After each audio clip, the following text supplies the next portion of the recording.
महाराष्ट्र की राजनीति में भूचाल आने वाला है। बीजेपी शिवसेना को तगड़ा झटका देने की तैयारी में जुट गई है, क्योंकि महाराष्ट्र के पूर्व मुख्यमंत्री और बीजेपी नेता देवेंद्र फडणवीस ने ऐसी खबर के संकेत दिए हैं जिससे उद्धव सरकार की पैरों तले जमीन खिसक जाएगी। दरअसल फडणवीस ने कहा कि राज ठाकरे की पार्टी महाराष्ट्र नवनिर्माण सेना भविष्य में बीजेपी के साथ आ सकती है। हालांकि अभी तक इस चीज पर कोई पुख्ता मसौदा तैयार नहीं हुआ है। फडणवीस का कहना है कि अगर मनसे हिंदुत्व के साथ साथ गैर मराठी लोगों को अपने साथ जोड़ती है तो वे हमारे साथ आ सकते हैं। फडणवीस के इस संकेत से उद्धव सरकार की नींद उड़ सकती है, क्योंकि अगर ऐसा हुआ तो महाराष्ट्र में महाविकास आघाड़ी को मिलने वाले मराठी वोटों पर राज ठाकरे की पार्टी सेंध लगाएगी। हालांकि ये कोई पहला मामला नहीं है जब बीजेपी और महाराष्ट्र नवनिर्माण सेना के एक साथ आने की खबरें सुर्खियों में बनी है।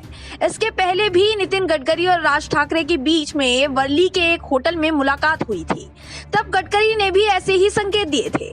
गौरतलब है कि देवेंद्र फडणवीस और उद्धव सरकार के बीच बीते कई दिनों से तनातनी का माहौल है। फडणवीस ने उद्धव सरकार पर शर्जील उस्मानी को बचाने की कोशिश का भी आरोप लगाया है। फडणवीस ने कहा कि एक तरफ देश के समर्थन में जो लोग बोल रहे हैं उनके खिलाफ जांच हो रही है, वहीं देश विरोधी लोगों की मदद की जा रही है। शर्जील उस्मानी नाम का सड़े दिमाग का कोई व्यक्ति महाराष्ट्र के पुणे में आकर हिंदुओं को सड़ा कहता है, हम इसको सहन नहीं कर सकते।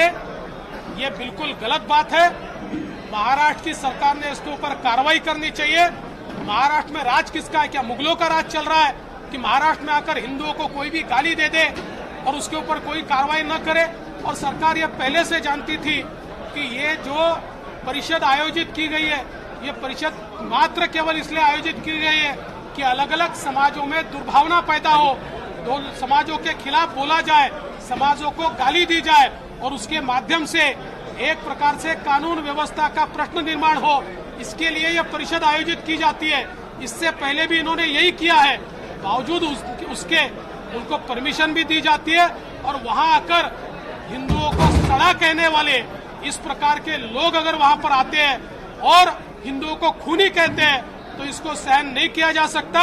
इनके खिलाफ तुरंत अगर कार्रवाई नहीं की गई तो भारतीय जनता पार्टी आंदोलन करेगी। इस तनातनी और आरोप प्रत्यारोप के बीच राज ठाकरे की साख खोती पार्टी को बीजेपी के साथ जुड़ने पर कुछ लाभ मिल सकता है। वहीं बीजेपी के लिए भी एमएनएस से जुड़ना एक फायदे का सौदा साबित हो सकता है, क्योंकि इससे उद्धव सरकार के मराठी वोट कटने की संभावना बढ़ जाएगी।